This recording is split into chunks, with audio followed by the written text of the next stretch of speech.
Monsieur le ministre. La parole est à Monsieur Sylvain Templier. Merci Madame la Présidente. Monsieur le ministre de la Santé et des Solidarités, la pauvreté prend plusieurs formes. Les confinements ont mis en lumière l'un de ces aspects, la précarité alimentaire.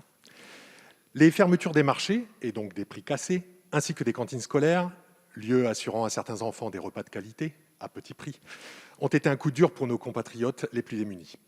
Mais la situation sanitaire l'imposait. Depuis le mois de mars 2020, les demandes d'aide alimentaire ont fortement augmenté. Le gouvernement a réagi rapidement en débloquant 39 millions d'euros en avril 2020, dont 25 destinés aux associations, vous le rappeliez tout à l'heure. Ce fut une réponse à la hauteur des enjeux. On a aussi vu se développer de nouvelles formes de solidarité alimentaire au sein de la commune, du quartier, de l'immeuble, auprès du voisinage direct. Les associations, spécialisées ou non sur ce sujet, ont eu un rôle majeur et je tiens à saluer dans cet hémicycle le formidable travail mené par ces bénévoles qui, pour certains, sont des étudiants, pour d'autres, des personnes en chômage partiel. Malgré cela, et dans de nombreux cas, les associations se sont retrouvées dépourvues. Contraintes techniques, manque de communication, manque de données et d'informations sur les publics à cibler, un taux important de non-recours aux aides, manque de support logistique. La précarité n'est pas seulement financière, elle est aussi technique.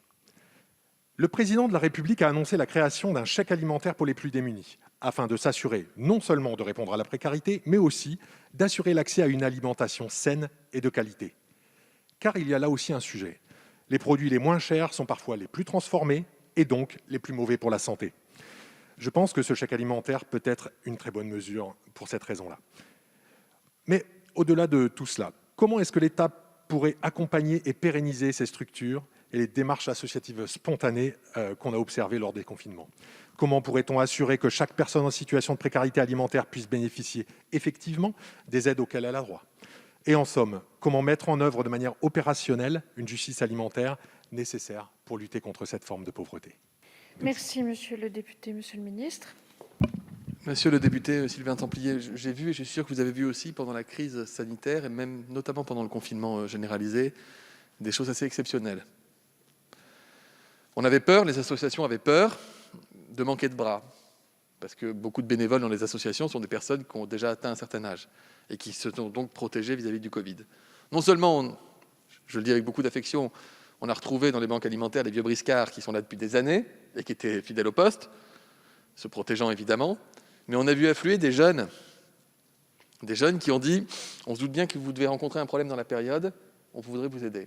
Et ça, c'est formidable. Les associations nous disent, ces jeunes, on les garde. Alors, ils ne donnent pas autant de temps qu'un retraité, mais enfin, ils renouvellent et ils viennent compléter. Et donc, je crois que le bénévolat, l'esprit de solidarité, ces associations auxquelles nous devons tant dans notre pays, ont de l'avenir. Alors, je préférais qu'on n'ait plus besoin d'elles, mais comme on sait qu'on aura besoin d'elles pendant encore un moment, autant les conforter. C'est pour ça qu'on les soutient financièrement, pour ça qu'on répond à leurs demandes, pour ça qu'on les réunit, y compris avec le Premier ministre, nous l'avons fait encore il y a quelques jours. On est vraiment à leur écoute. Et parmi les propositions, effectivement, il y avait l'idée du chèque alimentaire. Alors, les contours, la définition précise est en cours d'arbitrage, comme on dit. Ça n'a pas qu'une portée sociale. C'est accès à l'alimentation de qualité, c'est lutter contre le réchauffement climatique, c'est favoriser les circuits courts, un modèle agricole durable. Donc, c'est gagnant, je déteste l'expression gagnant-gagnant, ça me rappelle des mauvais souvenirs, mais c'est gagnant à tous les coups et pour tout le monde. Donc, on verra quelle sera la forme que cela prendra.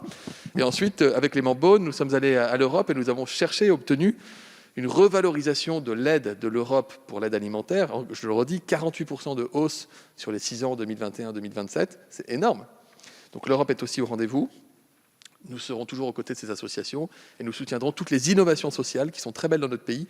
On gagnerait d'ailleurs à travailler sur l'évaluation des politiques sociales telles qu'elles sont conduites dans les territoires. Il y a parfois de très belles expérimentations qui demanderaient à être généralisées, diffusées, et on ne le sait pas toujours. Donc nous travaillons aussi à la méthode d'évaluation de ces politiques sociales. Merci, Monsieur le ministre.